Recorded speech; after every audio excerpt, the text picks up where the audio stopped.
আনৰ সৈতে তুলনা কৰি নিজক সেই প্ৰতিপন্ন কৰা লোক সদায় দুখী হয়। মানুহৰ এক সহজ প্ৰবৃত্তি ৰূপে পৰিচিত যে মানুহে নিজকে আনৰ সৈতে তুলনা কৰে। বহু মানুহে অনুভৱ কৰে যে তেওঁৰ সন্মুখৰ জন বেছি সুখী আৰু সৌভাগ্যৱান, আৰু তেনে লোকসকলৰ কাৰণে এই কাহিনীটো শুনা অতিকৈ উচিত। প্ৰিয় দৰ্শক, পুনৰবাৰ স্বাগতম জনাইছো নতুন এটি ভিডিঅ'লৈ। ভিডিঅ'টো আৰম্ভ কৰাৰ আগত আপোনালোকলৈ এটা সৰু অনুৰোধ, যদি আপোনালোকে আমাৰ ভিডিঅ'টো প্ৰথমবাৰ চাইছে তেতিয়াহ'লে ভিডিঅ'টোত এটা লাইক, কমেণ্ট, শ্বেয়াৰ আৰু ছাবস্ক্ৰাইব কৰিবলৈ একেবাৰে নাপাহৰিব। প্ৰিয় দৰ্শক, আহক তেতিয়াহ'লে আমি ভিডিঅ'টো আৰম্ভ কৰোঁ। এটা দুখী কাউৰী। এসময়ত এখন জংঘলত এটা কাউৰী এজনী এজোপা গছত বহি খুব কা কা কৰি কান্দি আছে, কিয়নো কাউৰীজনী সিদিনা বৰ দুখ অনুভৱ কৰিছে। আৰু সেই সময়তে গছজোপাৰ তলত এজন বৌদ্ধ সন্যাসী বহি তপস্যা কৰি আছিল। এনেতে কাউৰীৰ চকুৰ পৰা এটোপাল চকুপানী সন্যাসীগৰাকীৰ কপালত পৰিছিল। তাকে দেখি সন্যাসীগৰাকীয়ে কাউৰীটোক প্ৰশ্ন কৰিছিল, হেৰ পক্ষী, তুমি ইমান কিয় কান্দিছা? তোমাৰ ইমান দুখৰ কাৰণ কি? তেতিয়া কাউৰীটোৱে উত্তৰ দিছিল, মই মোৰ জীৱনক লৈ অলপো সুখী নহয়। কোনোৱে মোক ভাল নাপায়, কোনোৱে মোক খাব নিদিয়ে, কোনোৱে মোক পচন্দ নকৰে। মোৰ এই জীৱনতকৈ মৃত্যুৱে শ্ৰেয়। কাউৰীৰ এইবোৰ কথা শুনি সন্যাসীয়ে ক'লে, আমি যি পৰিস্থিতিতে নাথাকো কিয় তাতে আমি সুখী হোৱা দৰকাৰী। কিন্তু অবুদ্ধি কাউৰীয়ে সন্যাসীৰ এই তত্ত্ব গধুৰ কথা বুজিব নোৱাৰিলে আৰু সি পুনৰ কান্দা আৰম্ভ কৰিলে। তাকে দেখি সন্যাসীয়ে ক'লে, তুমি কান্দা বন্ধ কৰা আৰু কোৱা তুমি কি হ'ব বিচৰা। মই মোৰ তপস্যা আৰু ধ্যানৰ দ্বাৰা মই তোমাক তাকে সজাই দিয়া। তাকে শুনি কাউৰীয়ে আনন্দ পালে আৰু উত্তৰত কাউৰীয়ে ক'লে, যদি সঁচাই আপুনি মোক পৰিৱৰ্তন কৰি দিব পাৰে তেন্তে মোক এটি হাঁহলৈ পৰিৱৰ্তন কৰি দিয়ক। সন্যাসীয়ে ক'লে, ঠিক আছে, তোমাক মই হাঁহলৈ ৰূপান্তৰ কৰি দিম, কিন্তু তাৰ আগতে তুমি এটি হাঁহৰ ওচৰলৈ যোৱা আৰু সুধি আহা হাঁহৰনো কিবা দুখ আছে নেকি, নহ'লে পিছত তুমিয়ে পস্তাব লাগিব। আৰু তুমি আহি নোপোৱালৈকে মই তোমাৰ বাবে ইয়াতে অপেক্ষা কৰিম। প্ৰিয় দৰ্শক, তেতিয়া কাউৰীয়ে উৰা মাৰি গৈ এটি পুখুৰীত এজনী বগা হাঁহ দেখি ৰৈ গ'ল আৰু ক'লে, হেৰ, তুমি দেখাত ইমান সুন্দৰ, তোমাৰ এই বগা ৰং সকলোৱে পচন্দ কৰে। মোৰ মন হয় যে তুমি পৃথিৱীৰ সকলোতকৈ ভাগ্যৱান পক্ষী। তোমাৰ জীৱনত তুমি কিমান সুখী বা কিমান দুখী? উত্তৰত হাঁহজনীয়ে ক'লে, নহয়, মোৰ জীৱন সুখৰ নহয়, মোৰ বৰ দুখ ভাই। মোৰ এই বগা ৰং কোনো ৰঙে নহয়। ভাটৌ চৰাইৰ ৰং কিমান বিৰঙী তুমি জানানে? আৰু মোৰ মনটো সদায় ভয় লাগি থাকে, কেতিয়া মানুহে মোক ধৰি খাই পেলাই আৰু মইতো উৰিবও নাজানো।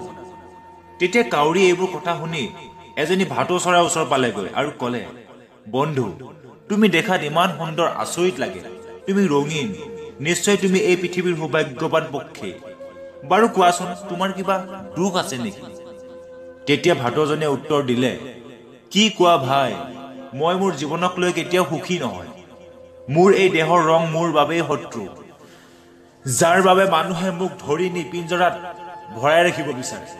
আৰু এই কথাৰ বাবে মই সদায় ভয় খাই থাকো, ৰাতি উজাগৰে কটাই দিব লাগে। মোৰ হিচাপত ময়ূৰ হৈছে আটাইতকৈ ধুনীয়া আৰু সৌভাগ্যৱান পক্ষী, কাৰণ ময়ূৰ মোতকৈ বেছি ৰঙীন আৰু ডাঙৰ। ভাটৌ চৰাইৰ কথা শুনি কাউৰীয়ে এইবাৰ ময়ূৰ বিচাৰি গ'ল এখন চিৰিয়াখানালৈ আৰু এটি ময়ূৰক প্ৰশ্ন কৰিলে, তুমি দেখাত ইমান সুন্দৰ, প্ৰতিদিনে হাজাৰ হাজাৰ মানুহে তোমাক চাবলৈ আহে আৰু মোক দেখিলে মানুহে খেদি দিয়ে। সঁচা তুমি পৃথিৱীৰ আটাইতকৈ সৌভাগ্যৱান পক্ষী। কাউৰীৰ কথা শুনি ময়ূৰ চৰাইজনীয়ে দুখেৰে ক'লে, ময়ো ভাবো যে মই এই পৃথিৱীৰ আটাইতকৈ সুন্দৰ চৰাই, কিন্তু কি হ'ব, এই সুন্দৰৰ বাবে মোক চিৰিয়াখানাত আবদ্ধ কৰি ৰাখিছে। আৰু যেতিয়া মানুহে নিজৰ ঘৰ সজাবলৈ মোৰ এই ৰঙীন পাখিবোৰ ছিঙি নিয়ে তেতিয়া খুব কষ্ট হয়। ময়ূৰৰ এই কথা শুনি কাউৰী অবাক হ'ল আৰু প্ৰশ্ন কৰিলে, যদি তুমি সুখী নহয় তেন্তে তোমাৰ দৃষ্টিত এই পৃথিৱীৰ সৌভাগ্যৱান চৰাইবিধ কি বুলি অনুভৱ কৰা? ময়ূৰে উত্তৰ দিলে, মই এই চিৰিয়াখানাত থকা বহু চৰাই দেখিছো, জন্তু দেখিছো, কিন্তু ইয়াত কাউৰীৰ লগতে বহু পক্ষী ৰখা হোৱা নাই। হে ভাতৃ, তুমি হৈছে পৃথিৱীৰ আটাইতকৈ সুখী পক্ষী, কিয়নো তুমি মুক্ত। তোমাক ধৰি নি তোমাৰ মাংস কোনেও নাখায়। আৰু ময়ো মনে মনে প্ৰায় ভাবি থাকো যে যদি মই কাউৰী হলোহেঁতেন মুক্ত বিচৰণ কৰিব পাৰিলোহেঁতেন। ময়ূৰৰ কথা শুনি কাউৰীজনী উৰি গ'ল আৰু এজনী কাউৰী হোৱাৰ গৰ্ব অনুভৱ কৰিলে আৰু গৈ সন্যাসীজনক ক'লে, প্ৰভু, মই আৰু একোলৈ পৰিৱৰ্তন নহওঁ। এতিয়া যি আছো সেয়াই যথেষ্ট।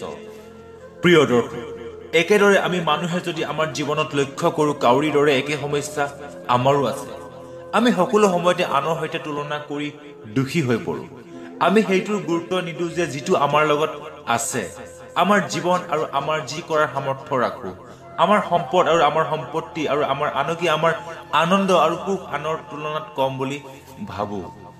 প্ৰিয় দৰ্শক, আমি ভাবোঁ যে তেওঁলোক বেছি সুখী, কিন্তু বাস্তৱত সেয়া নহয়। সেই মানুহবোৰে আনক দেখি ক'ৰবাত নহয় ক'ৰবাত দুখ অনুভৱ কৰে, হীনমন্যতাত ভোগে আৰু এই তুলনা কৰা সমতুল্য বিজ্ঞানৰ সূত্ৰৰ অন্ত নাই। কাৰণ কিবা নহয় কিবা ক্ষেত্ৰত আপোনাতকৈ কোনোবা বেছি সুখী। সেয়েহে যিকোনো ক্ষেত্ৰত তুলনা কৰি থাকিলে মানুহ কেতিয়াও সুখত থাকিব নোৱাৰে বা সুখী হ'ব নোৱাৰে।